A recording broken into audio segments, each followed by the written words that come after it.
Salut à tous, la team OL, Thomas M. Show pour OL Fan TV.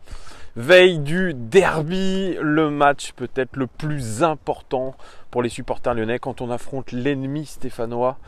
Nos voisins, les chiens verts, eh bien, effectivement, ça fait partie du vrai folklore de notre championnat, du folklore du football. Ce sont des vraies affiches, un derby, ça ne se joue pas, ça se gagne. Souvent on dit ça, mais pourtant il faut bien jouer le match. J'aime pas trop cette formule. Il faudra le jouer le derby parce que ça on sait pas trop faire en ce moment, faire du jeu. Et c'est là où est tout le défi pour nos joueurs. Essayer d'être un peu meilleurs que ce qu'ils ont été contre Strasbourg par exemple, contre Toulouse par exemple, contre Amiens par exemple. Non, c'était pas Amiens, c'était Reims. Contre Reims par exemple. Bref, voilà, tous ces matchs un peu qui nous ont laissés sur notre faim et qui font que nous commençons très mal 2019. Alors, présentation de ce derby. L'Olympique Lyonnais va en terre stéphanoise et nos supporters ont décidé de ne pas assister à la dernière séance d'entraînement de nos joueurs. Et ils ont tout à fait raison parce que les joueurs leur ont manqué de respect et apparemment sont très indifférents à eux. Ça, je l'ai souvent dit, je l'ai souvent remarqué. Même aux sorties d'entraînement, les joueurs ne s'arrêtent que très peu et ça montre vraiment tout l'intérêt qu'ils nous portent. Et c'est pour ça que je suis complètement d'accord avec le communiqué de Lyon 1950 qui a décidé de boycotter ce dernier entraînement. Il parle aussi nos amis lyonnais de 1950. Oui, c'est le nom du groupe de supporters. Ils parlent aussi de joueurs comme des intermittents du spectacle. Et ils ont tout à fait raison. Ce sont des intermittents du spectacle en ce moment. Ils ne nous procurent pas d'émotions à part des émotions de peur. Donc vraiment, je suis complètement d'accord avec eux. J'espère que nos Lyonnais, nos joueurs quand même vont relever la tête. Il faut absolument prendre les 3 points contre Saint-Etienne. C'est un must-win game comme je le dis. Alors Saint-Etienne, eux, ils sont sur une sacrée série. Ils sont plutôt pas mauvais du tout, nos amis stéphanois, parce qu'ils ont gagné contre Marseille récemment à Geoffroy Guichard. C'était leur dernier match. Ils ont gagné pas de la plus belle des manières parce qu'ils ont un peu aussi du mal dans le jeu, mais ils sont extrêmement réalistes. Ils savent convertir leurs occasions et ça, nous, on sait pas trop faire. Il faudrait peut-être prendre exemple sur eux, au moins là-dessus, mais voilà, il va falloir se réveiller et essayer vraiment de les dominer, de marquer nos occasions. Alors, Saint-Etienne, c'est une formation qui évolue en 3-5-2, un peu comme nous. Alors, l'équipe type, c'est Ruffier, Perrin, Subotic, Kolo-Djezak, l'ancien lyonnais en défense centrale, défense à 3. Ensuite, Monet-Paquet comme piston droit. Ou alors peut-être Mathieu Debuchy, on verra, il est de retour dans le groupe. Silva à gauche. Au milieu de terrain, on a Selnaes Mvila. En meneur de jeu, on a Rémi Cabella. Et puis en attaque, on a Loris Diony. Et l'homme en très grande forme du moment, c'est Wabi Kazri, l'international tunisien qui est absolument exceptionnel. Il sort d'une grosse prestation face à Saint-Etienne avec un but. Alors il a mis un but sur penalty, mais il a aussi mis une sacrée mine, un ballon qui est parti à je ne sais pas combien de kilomètres heure, mais ça m'a rappelé un peu Zlatan Ibrahimovic quand il décochait des frappes soudaines et puissantes. Et ben là, c'était un peu la même chose. Alors au niveau des buteurs, je l'ai dit. Wabi Kazri, 12 buts quand même, hein, c'est quand même très bon. En expected goals, il est à 7, donc il surperforme. Loris Diony, il est à 5 buts, il aurait dû en mettre 7, lui il sous-performe un petit peu. Rémi Cabella, il a marqué 3 buts, il aurait dû en mettre 5, il sous-performe lui aussi. Au niveau des passes décisives, c'est Selnaes qui a 5 passes décisives, il aurait dû en mettre 2 et 2,5. Vous voyez, il est en surperformance. Kolo-Djezak, il a mis 2 passes décisives, il aurait dû en mettre 2, il est très réaliste. Et Cabella, il a fait 2 passes décisives et il aurait dû en faire 5. Donc lui, il est en sous-performance aussi. On rappelle que Saint-Etienne est devant nous. Ils sont 3e de la Ligue 1. Nous sommes à 2,2.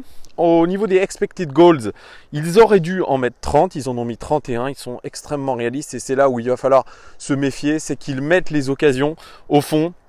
Au niveau des buts encaissés, ils ont encaissé 23 buts, ils auraient dû en encaisser 23. Ils sont réalistes dans les deux surfaces.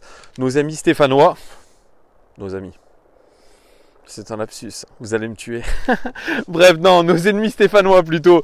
Voilà, donc il va falloir faire très attention à cette équipe stéphanoise. Gérald Baticle, invité sur OLTV, a insisté sur le fait que l'OL pouvait très bien changer de système de jeu et que c'était à l'étude et peut-être repasser à une défense à 4 parce qu'on voit que le 3-5-2 aujourd'hui ne nous apporte plus les garanties et qu'il semble un peu usé. Donc voilà, il va falloir vraiment faire quelque chose.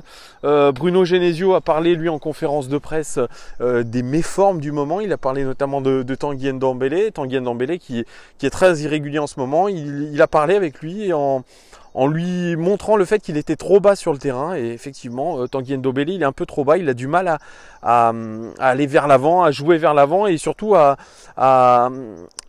faire des différences comme il le faisait auparavant. Et ça, c'est peut-être le signe d'un problème physique. Je l'ai dit, je pense que nos joueurs ont un problème physique. Alors, Lucas Touzard, lui, dans une interview au Progrès, il dit que c'est pas du tout de la suffisance de la part des joueurs. Lui, il dit que c'est dans la tête, c'est un problème mental. Alors ça aussi, il va falloir le travailler, je ne sais pas, peut-être en faisant intervenir un coach mental, peut-être que c'est déjà fait. Mais alors si c'est déjà fait, ça veut dire qu'il n'est pas très bon. Mais voilà, il y a un vrai problème dans l'intensité. Moi, je pense vraiment que c'est un problème de prépa physique. C'est pas la préparation physique qui a eu lieu dans le mini-stage en Espagne qui a provoqué ça. Non. Je pense pas que la charge de travail a été aussi hard que ça sur les 3 jours de stage ou les 2 jours, je ne sais plus. Donc non, il y a un vrai problème. Ils sont dans le trou, nos Lyonnais. Et effectivement, la frontière entre physique et mental est très très fine. Mais là, un derby, c'est un gros match. C'est une équipe à réaction, l'Olympique Lyonnais. Ça aussi, c'est déploré par Lyon de 1950, qui préférait une équipe dans l'action. Oui, on aimerait tous une équipe dans l'action. Mais là, vraiment, si c'est pas ce match-là qu'on prend les 3 points, je pense que ça serait très compliqué. Parce que Bruno Genesio l'a aussi confirmé. Ils doivent gagner à Saint-Etienne, déjà, pour revenir sur Saint-Etienne et espérer passer devant eux. Et surtout, engager une série. Parce que ça fait un moment qu'on n'a pas fait de série. Et là, ça serait le bon moment pour se remettre dedans. Un derby, c'est impronosticable, encore plus. Mais il faut le dire, nos Lyonnais, quand même, dans des gros matchs et dans des matchs à enjeu, ils savent relever la tête. Et vraiment, ça serait bienvenu aujourd'hui de relever la tête, surtout dans ces circonstances où il commence à y avoir une pointe de tension quand même avec les supporters. Une tension qui avait été quand même calmée avec les bons résultats de la fin d'année 2018 et surtout le bon parcours en Ligue des Champions. Donc il faudrait pas tout gâcher et surtout si Saint-Etienne venait à gagner dans le derby, nous mettra 5 points et ça, c'est pas jouable. Alors attention, on insiste et Bruno Genesio a aussi insisté là-dessus. Wabi Kazri, c'est l'homme en forme côté stéphanois et l'homme qu'il faudra absolument marquer à la culotte. Et il incite aussi sur ceux qui lui font des passes, qui lui donnent des passes décisives, qui le font jouer. On peut penser à Selnaes qui est quand même à 5 passes décisives, ce qui est plutôt pas mal du tout. Et Wabi Kazri, il a marqué quand même 12 buts, c'est beaucoup plus que Oussem Aouar ou Bertrand Traoré. Donc c'est pour vous dire, une équipe de Saint-Etienne qui joue mal, mais une équipe Saint-Etienne qui est réaliste, qui met ses occasions, qui est réaliste dans les 2 surfaces de réparation. Ça, c'est aussi ça le gros danger. C'est finalement tout l'opposé avec nous.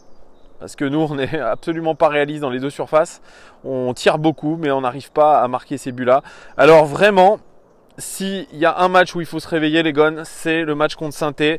C'est ces 3 points-là qu'il faut faire. C'est pas un match nul. Un match nul serait considéré comme négatif. Quelle équipe va mettre en place Bruno Genesio? Moi, je le vois bien mettre quand même titulaire Nabil Fekir.